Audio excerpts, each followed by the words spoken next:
The iPhone 16 Pro Max anniversary is just around the corner, and honestly this is the phone that's going down in history as the one where Apple totally flopped with AI. But is that really its biggest problem? And are there any positives at all? Well, a year later, turns out there are, and time has proven them. This has been the weirdest iPhone year of my life. It's that rare case where after loving the iPhone 15 Pro Max, you upgrade, and you can't say the new iPhone is worse. It's not. But you also can say it's better. It's like Apple took a step sideways. And yeah, I know, the iPhone isn't the same anymore sentiment has been floating around YouTube for a while now. But after a full year of using this phone, in all sorts of situations, I've learned there are still things the iPhone does incredibly well. Let's start with the negatives.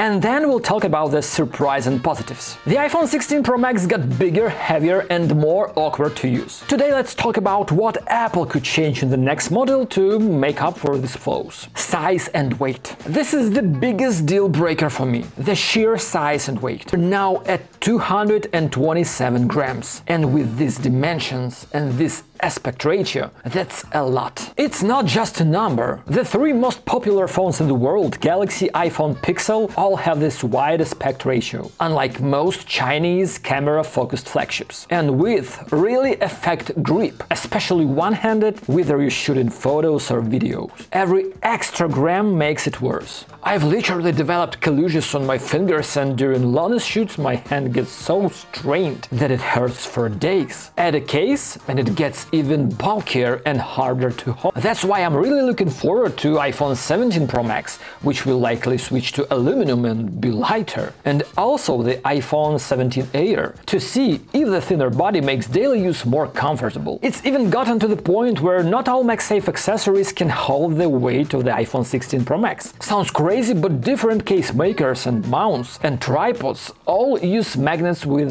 very different strength. Strongest one, I think it's Pitaka. They make the thinnest case I've ever seen, and their car mount locks on like a vice. AI.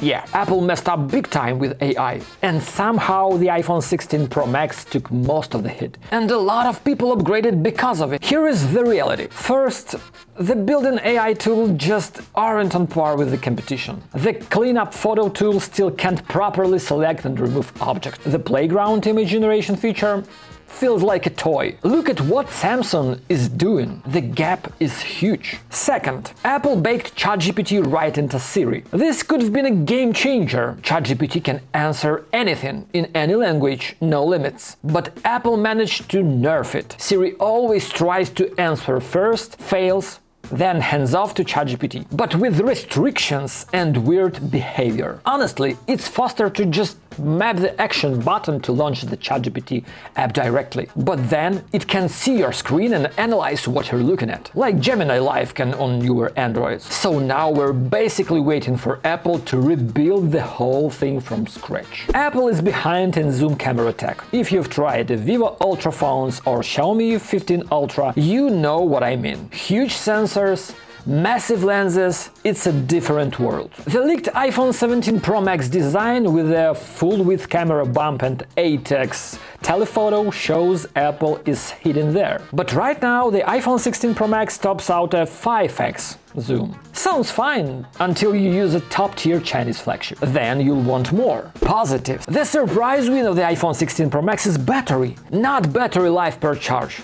There are phones that last longer, but health after a year. Apple used a stacked battery design and made iOS charge it super gently. After a year, mostly charging via MagSafe with Ugreen cables and gun chargers, I'm at 219 cycles and still 100 battery health. Checked it in iOS and via shortcut script that pulls internal locks. All matched up. That's a record for me. Video is still the iPhone's ace. Thanks to Apple's codec and camera tuning, it's a pocket video camera for a lot of pros, including me. The mod is perfect for quick social uploads even after YouTube, Instagram or TikTok compression. But what really surprised me is how popular ProRes video shooting has become. Apple basically forced it into the mainstream with sheer persistence and marketing. It gives you way more detail, color and dynamic range to work with in post. And yeah, All of this is powered by A18 Pro chip. After the iPhone 16 Pro Max launched,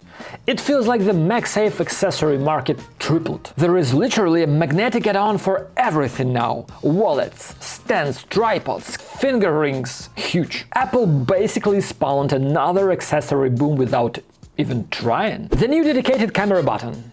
Over the year, I've gotten used to it. Launching the camera before I've been pulling the phone from my pocket is awesome. But everything after that, zoom, exposure control, it's still easier on the screen. If Apple made it mechanical, like a rotating control wheel with the tactical feedback, think Nothing Headphones 1 volume roller, then it could become essential, maybe in the iPhone 18. Bottom line, I'm absolutely switching to iPhone 17 Pro Max. In fact, I'm hyped for it, because the iPhone 16 Pro Max didn't live up to my expectation after the 15 Pro Max, which I still think is the best price to performance iPhone you can buy in 2025. So guys, thanks for watching, subscribe to the channel and don't miss a new video. Bye!